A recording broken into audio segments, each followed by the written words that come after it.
कि कैसे इतिहास के तथ्यों को अपने लिए इस्तेमाल किया। गांधी और नेहरू को वंचित तबके के बिल्कुल सामने खड़ा कर दिया।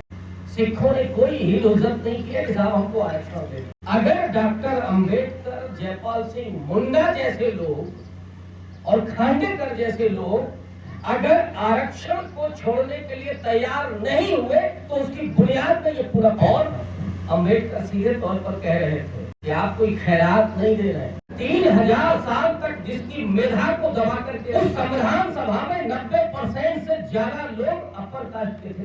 गांधी अगर नहीं होते तो यहाँ प्रोफेसर रमेश दीक्षित आपकी बात नहीं। विदेशी डेलीगेट से डॉक्टर अंबेडकर का परिचय कराते थे तो वो कहते थे कि मेरी कैबिनेट की टाइम है। हम 370 पार इसलिए करना चाहते हैं क्योंकि संविधान हमें बदलना है। संविधान क्यों बदलना है? क्योंकि आपको तकलीफ होती है कि यहाँ बैठ कर प्रोफेसर अधिकार आपको, क्योंकि उस शिक्षा से, संपत्ति से, उस शस्त्र से 3000 साल तक हमको वंचित करके रखा गया। जो आज आपको साड़ी दे रहे हैं कल वो आपकी साड़ियां भी उतारेंगे, इस बात को भूलेगा नहीं। नेहरू ने जवाब दिया था कि तुमको ये मिला कि तुम प्रधानमंत्री का कॉलर पकड़ करके पूछ रही हो कि तुमको क्या है।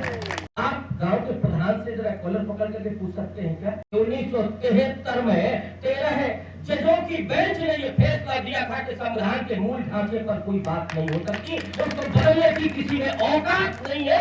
महार के बेटे से चाहते हो कि भगवान राष्ट्रपति बने। महिलाओं के अधिकारों में सबसे बड़ी भूमिका अंबेडकर और नेहरू। जो संविधान का भक्षक होगा उसे हम औकात दिखा देंगे और वहां से बेदखल करेंगे। कोलंबिया विश्वविद्यालय लिखता है कि आज तक का सबसे मेधावी छात्र विश्वविद्यालय का डॉक्टर अंबेडकर। आपको ताज्जुब होगा कि अंबेडकर ने वो बड़ा पाव खाना भी छोड़ दिया लेकिन अपना समय नहीं छोड़ा। बहुत धन्यवाद आयोजक मंडल। हम लोग जिनके स्मृति में आज यहाँ इकट्ठे हैं, प्रोफेसर दीक्षित जी ने बहुत विस्तार से उनके बारे में बताया और मुझे खुशी हो रही है कि लखनऊ के इस समीप के गांव से कोई महिला इतना संघर्ष करते हुए समाज में जागरूकता पैदा करने के लिए निकलती रही। तो मुझे उदा देवी पासी कभी याद आती हैं, कभी झलकारी बाई याद आती हैं। और ये तो वो जमीन है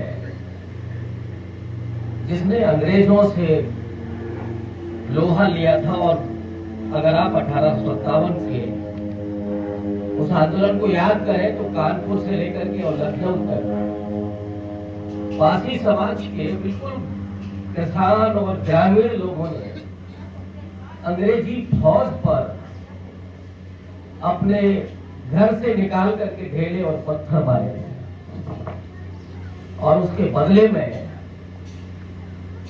उन्हें फांसी पर चढ़ाया गया था। उन्नाव के आसपास के कई गांव ऐसे थे जहां पासी समाज के लोगों को लटका दिया गया था पेड़ों से और कई दिनों तक, महीनों तक वो लाशें लटकी रही। ये खौफ पैदा किया था अंग्रेजों। तो मैं उस पूरी विरासत को सबसे पहले सैल्यूट करता हूं। हमारे बीच में अध्यक्षता आदरणीय वंदना मिश्रा जी कर रही हैं।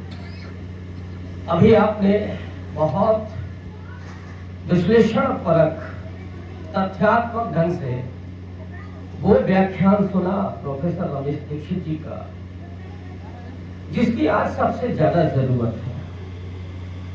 और उस समाज को जिसकी ट्रेनिंग वामसेफ के जरिए हुई।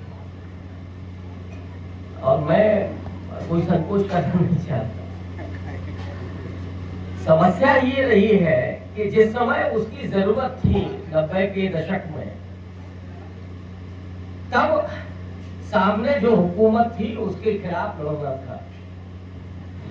तो उस समय इसी तरह से वो तथ्य निकाल करके, और हम लोग जानते हैं, हम लोगों ने इतिहास को भी पढ़ा है कि कैसे इतिहास के तथ्यों को अपने लिए इस्तेमाल किया जाता है।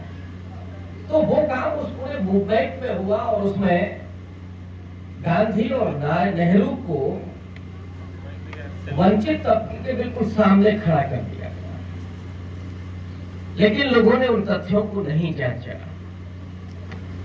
कि असल में पूना पैक्ट में क्या हुआ था और उसके बाद क्या हुआ। दीक्षित जी ने जो बातें की मैं जानता हूँ कि बहुत संक्षिप्त में बातें रख रहे थे। पेशे से तो अध्यापक रहे हैं और मैं जानता हूँ कि अध्यापक 50 मिनट के पहले तो कभी बात खत्म करता ही नहीं, और बहुत विस्तार से उन्होंने कुछ चीजों को छोड़ दिया शायद मेरे लिए।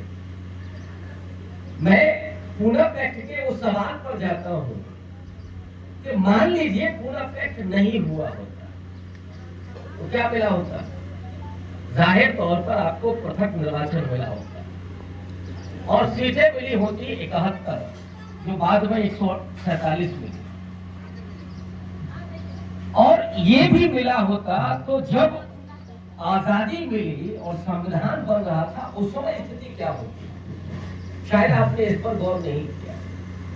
पृथक निर्वाचन सिखों के पास है, सिखों को क्या मिला? विद्रोह करना पड़ा उनको, क्योंकि आप एक राष्ट्र बन रहे थे और उस राष्ट्र निर्माण की प्रक्रिया में बहुत सारे प्रावधान ऐसे थे, बहुत सारी सुविधाएं ऐसी थी जो अंग्रेजों के जरिए मिली थी, उनको छोड़ना पड़ा। सिखों ने कोई ही इज्जत नहीं किया कि साहब हमको आरक्षण दे दो। यहां तक कि मुसलमानों के आरक्षण का भी सवाल आया था, लेकिन उन्होंने कहा कि नहीं, हमको नहीं चाहिए, हमको एक और विभाजन नहीं चाहिए। लेकिन अगर डॉक्टर अंबेडकर, जयपाल सिंह मुंडा जैसे लोग और खांडेकर जैसे लोग अगर आरक्षण को छोड़ने के लिए तैयार नहीं हुए तो उसकी बुनियाद में ये पूरा पैक्ट था और संविधान सभा ने उसको एक्सेप्ट किया। और अंबेडकर सीधे तौर पर कह रहे थे कि आप कोई खैरात नहीं दे रहे,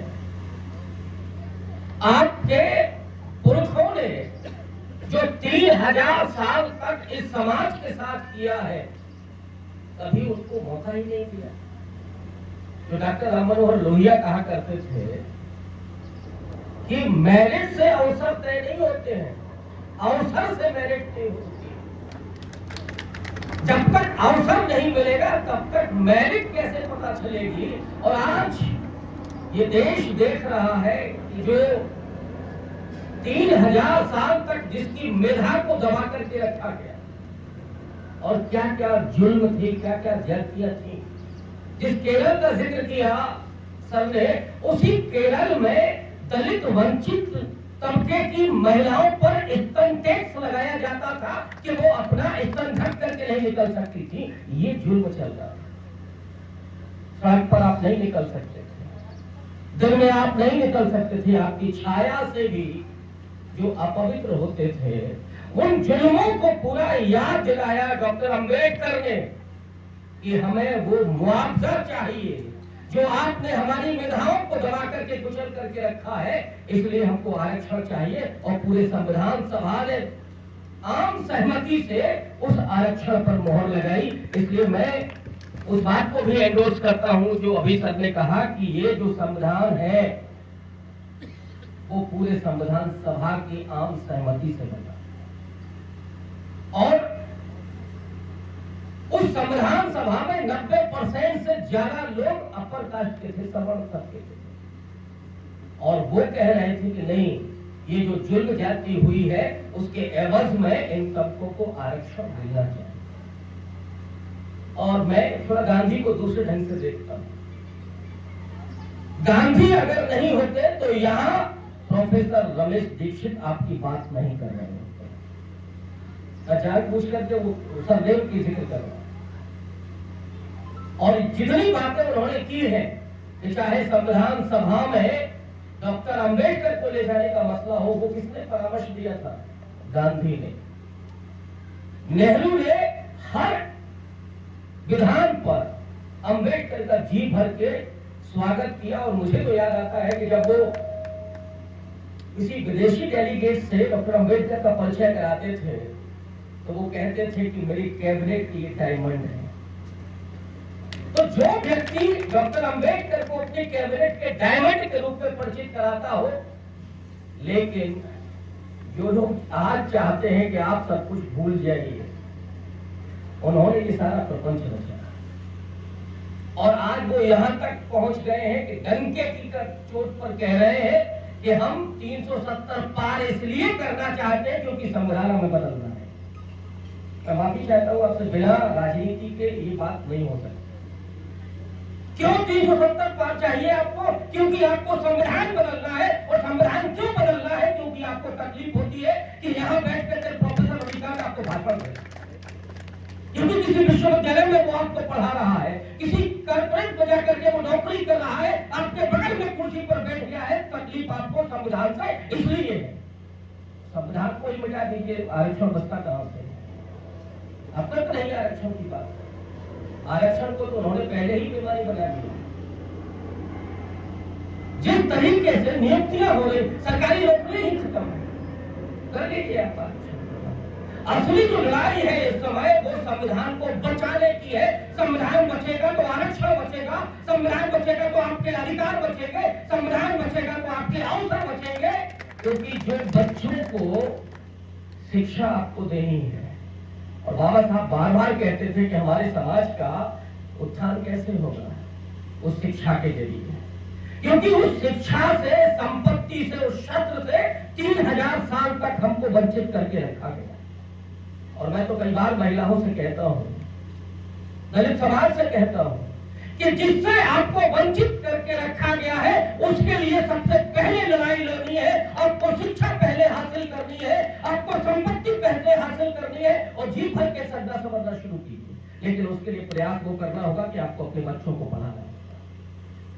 शिक्षा वो शेरनी का दूध है जो जितना पीता है वो उतना दहाड़ता है। आपको शेर बन के जीना है या गीदड़ बन के जीना है? वरना उन्होंने तो आपको किनारे पर लगा दिया है कि आप घुटनों के बल रेंगते रहे। और जो अम्बेडकर, नेहरू और गांधी ने आपको दिया था वोटिंग राइट, उसको भी धीरे धीरे खत्म कर दिया जाए। एक वक्ता ने कहा कि आपको एक कुल्हड़ दारू पर आपका वोट हासिल करना है, आपको एक साड़ी दे करके वो वोट हासिल कर रहे हैं। लेकिन हमारी महिलाओं को, बहनों को ये याद रखना पड़ेगा कि जो आज आपको साड़ी दे रहे हैं कल वो आपकी साड़ियां भी उतारेंगे, इस बात को भूलेगा नहीं। जो आपको शराब पिला रहे हैं कल वो आपको खून की उल्टियां भी करवाएंगे, इस बात को भी याद रखिएगा। क्योंकि उनके दिमाग में तो पूरा खाता है। उनको बड़ी तकलीफ है कि 75 साल में जो हुआ, 3000 साल तक जिस मेधा को दबा करके रखा गया, लेकिन उन्होंने 50 साल 75 साल में पूरी दुनिया में सबसे तेजी से उत्थान करने का वो पूरा अपना अवसर दिखा दिया। दुनिया का कोई समाज ऐसा नहीं है जिसने केवल 75 साल में इतनी बड़ी उपलब्धि हासिल की हो, वो हिंदुस्तान का दलित है। और इसलिए उस ताकत को समझिएगा। वो ताकत हमारे वोट की ताकत है। लेकिन हमारे बीच में कुछ ऐसे लोग भी हैं, हमारे ही लोग हैं, जो आपको पूरा वही दिखाते हैं तो चल रहा है टेलीविजन पर। और वो क्यों दिखाते हैं? अब एक वो छोटी सी कहानी है कि जिसका कुल्हाड़ी से आप पेड़ को काटते हैं, जो पेड़ कट रहा होता है वो असल में उस कुल्हाड़ी में जो पेड़ लगा होता है उसी लकड़ी का होता है, उसी। तो हमारे समाज के तमाम मुखौटे वही कुल्हाड़ी की लकड़ी बन करके हमारे ही अधिकारों को काट रहे हैं। उनसे भी जरा संभल करके रहिएगा, उनसे भी सवाल जवाब करते रहिएगा कि तुमको तो ये मिला, हमको क्या मिला। आज आपकी ये भी हिम्मत नहीं है। लेकिन नेहरू कितना डेमोक्रेटिक थे, उसी पार्लियामेंट के बाहर निकल करके एक बुढ़िया, एक बुजुर्ग महिला जिसी लखनऊ की थी, और उन्होंने नेहरू की कॉलर पकड़ करके पूछा था कि आजादी के बाद तुम तो प्रधानमंत्री बन गए, मुझे क्या मिला? नेहरू ने जवाब दिया था कि तुमको ये मिला कि तुम प्रधानमंत्री का कॉलर पकड़ करके पूछ रही हो कि तुमको क्या मिला। आज हिम्मत है क्या? छोड़ दीजिए किसी प्रधानमंत्री को, किसी मंत्री को छोड़ दीजिए, किसी विधायक को छोड़ दीजिए। आप गांव के प्रधान से जरा कॉलर पकड़ करके पूछ सकते हैं क्या है हिम्मत। ये हिम्मत इसलिए थी क्योंकि उस समय आपको ये बताया जा रहा था कि ये जो वोट की ताकत है वही आपको जनार्दन बनाती है, वही आपको इस संविधान का रक्षक बनाती है, वही आपको इस देश का मालिक बनाती है। लेकिन आपको मालिक बनना नहीं है, आपको नौकर बन के रहना है शायद, और इसीलिए आप सब कुछ भूलते जा रहे हैं। दोस्तों, जिस संविधान पर आज खुलेआम खतरा है, और कोई आज पहला व्यक्ति नहीं है जिसने कहा, आनंद कुमार हेगड़े, मैं नाम लेकर के कह रहा हूं, कर्नाटक का भाजपा का सांसद मंत्री रहा, जिसने कहा कि हमको 370 पार इसलिए चाहिए क्योंकि हमें संविधान को बदलना है। ये पहली आवाज नहीं है। उसके पहले वो आर्थिक सलाहकार परिषद का अध्यक्ष विवेक देवराय भी यही बात कह रहा था, प्रधानमंत्री के आर्थिक सलाहकार परिषद का अध्यक्ष, 15 अगस्त को। उसके पहले 8 अगस्त 2023 को जो चीफ जस्टिस ऑफ इंडिया रहे थे, वहां से निकल करके राज्यसभा में चले गए रंजन गोगोई, उन्होंने भी कहा था कि जो संविधान का मूल ढांचा है उस पर बहस होनी चाहिए। लेकिन वो भूल गया था कि 1973 में 13 जजों की बेंच ने यह फैसला दिया था कि संविधान के मूल ढांचे पर कोई बात नहीं हो सकती, उसको बदलने की किसी में औकात नहीं है, और पार्लियामेंट में भी नहीं है। लेकिन वो चाहते हैं कि आप 370 पार उनको दे दें ताकि 2/3 बहुमत और आधे से ज्यादा राज्यों में सरकारें हो, तो वो चिंदी करके आपके संविधान को, डॉक्टर अम्बेडकर के संविधान को फेंक दें। आप भूल जाए अपने अधिकार को, तैयार हो जाए गुलामी करने के लिए। क्या तैयार है? आप तैयार हैं क्या? तो फिर इस खतरे को समझना होगा, और इसका मुकाबला करने के लिए अगर आपको आज भी सेक्रीफाइस करना पड़े, बलिदान करना पड़े, हमारे पुरखों ने कितना बलिदान किया है, हम एक पीढ़ी और संघर्ष करने के लिए तैयार हैं, एक पीढ़ी हम और खोने के लिए तैयार हैं। इसलिए सड़क से लेकर के और राजमार्ग तक हम इस लड़ाई को लड़ेंगे। ये लड़ाई सिर्फ दलितों की नहीं है, पिछड़ों की, आदिवासियों की। क्या हो रहा है आदिवासियों के साथ? आदिवासियों की जमीनों पर वो अंबानी अडानी नजरें लगाए बैठे हैं, क्योंकि उन्हें आपकी वो जमीनें चाहिए। और अभी वो तो आपके सारे एजुकेशन सेंटर खत्म कर रहे हैं, कितने प्राइमरी स्कूल खत्म हो गए, और वो जिस तरीके से खेल करते हैं, आपके मन में भ्रम पैदा करते हैं, वो भ्रम बाबा साहब के मन में भी पैदा। इसमें दीक्षित जी ने कहा कि 90 साल के स्वाधीनता आंदोलन में हजारों लाखों लोग शहीद हो गए, फांसी पर चढ़ गए, इसके बाद वो आजादी मिलती है। लेकिन आजादी के प्रतीकों पर वो आज भी वो आंख गड़ाए बैठे हैं कि आपका चाहे तिरंगा हो, चाहे राष्ट्रगान हो, और एक पर आप बात कीजिएगा। तो 20 को इसीलिए भगवा लहराए जा रहे थे ताकि 26 जनवरी को तिरंगा कहीं उस ठिठुरती हुई सर्दी में कहीं कोने में टिकता हुआ दिखाई पड़े, और आप भूल जाए उसको धीरे धीरे। और ये आज का मामला नहीं है। बाबा साहब अम्बेडकर जब दिल्ली से मुंबई गए थे, और उसके ठीक बाद संविधान सभा में राष्ट्रध्वज पर चर्चा होनी थी, जब वो एयरपोर्ट पर थे और वापस आ रहे थे, हिंदू महासभा के 2 लोग पहुंचते हैं और अम्बेडकर से कहते हैं कि डॉक्टर अम्बेडकर, संविधान सभा में राष्ट्रध्वज पर चर्चा होनी है, जरा भगवा की बात कीजिएगा। अम्बेडकर ने मुस्कुराते हुए कहा, एक महार के बेटे से चाहते हो कि भगवा राष्ट्रध्वज बने?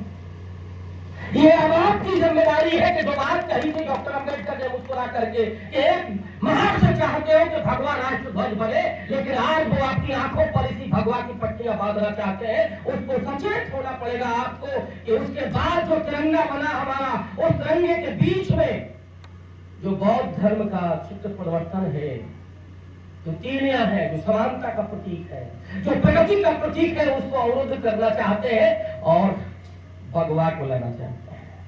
ये सारे खेल आपके उसी आरक्षण को बिठाने के लिए है कि आप राष्ट्रध्वज को भूल जाएं।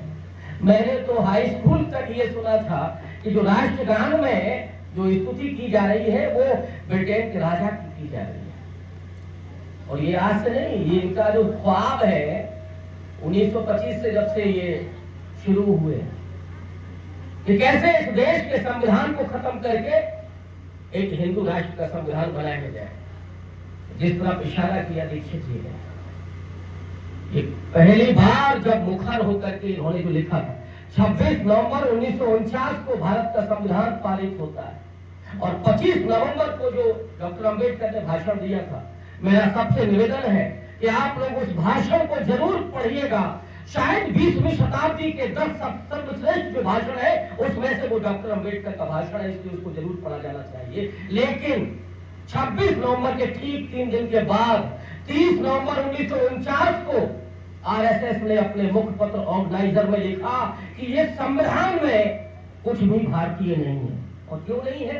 क्योंकि इसमें मनु की संहिताएं नहीं है। और मनु की संहिताओं का मतलब अब आप समझ सकते हैं कि जो महिलाएं हमारे बीच में बैठी हैं, उनको ये अवसर कैसे मिला?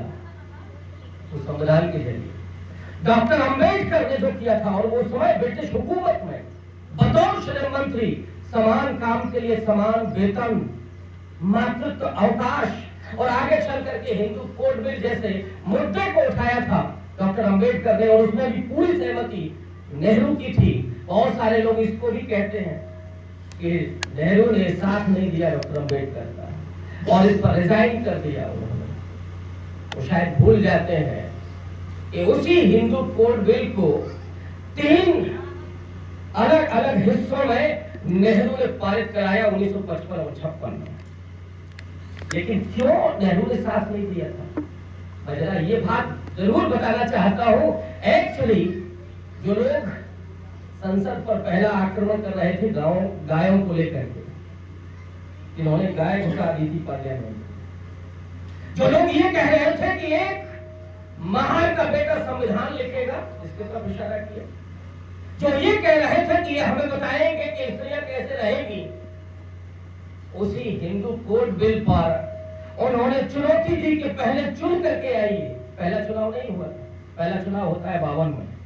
पहले चुन करके आइए, उसके बाद ये फैसला कीजिए। नेहरू वहां चुप रह गए। उन्होंने सोचा कि आप चुन करके ही आएंगे तब हिंदू कोड बिल लागू करेंगे, और वही हुआ। जब 52 में कांग्रेस पार्टी चुन करके आती है, नेहरू प्रधानमंत्री होते हैं, तो 55 और 56 में वो सारे अधिकार महिलाओं को मिलते हैं। महिलाओं के अधिकारों में सबसे बड़ी भूमिका अंबेडकर और नेहरू गांधी और जो लोग बंच ऑफ थॉट्स लिख रहे थे, मैं वैसे बोल क्या लिख रहे थे कि संविधान हमें स्वीकार नहीं क्योंकि उसमें कोई भारतीयता नहीं है, क्योंकि उसमें मनु की संहिताएं नहीं है। वो ये भी कह रहे थे कि हम वर्ण व्यवस्था और जाति व्यवस्था को इसी तरह से बनाए रखना चाहते हैं। क्या आपको स्वीकार है? क्या आप वर्ण और जाति के इस भेदभाव परक व्यवस्था को स्वीकार करने के लिए तैयार है? और अगर तैयार नहीं है तो यहां से सबक सिखाना होगा आपको कि अगर जो संविधान की रक्षा करेगा वही देश की पार्लियामेंट में पहुंचेगा, और जो संविधान का भक्षक होगा उसे हम औकात दिखा देंगे और वहां से बेदखल करेंगे। ये आपको ही करना है। ये आरक्षण ऐसे नहीं बचने जा रहा है। आरक्षण की समीक्षा करेंगे। ठीक कहा था बेन जी ने कि समीक्षा तो इसकी होनी चाहिए कि क्लास 1 में अभी कितना आरक्षण लागू हुआ है। अभी तो इसकी समीक्षा होनी चाहिए कि न्यायपालिका से लेकर के और निजी क्षेत्रों में आरक्षण अगर लागू नहीं है तो वहां की व्यवस्था में रिप्रेजेंटेशन है कि नहीं है, इसका समीक्षा होनी चाहिए। इसलिए अगर आपको उस आरक्षण को बचाने की जरूरत है, और मैं फिर कहूंगा कि आरक्षण कोई खैरात नहीं है और आरक्षण किसी का हक भी नहीं पाता।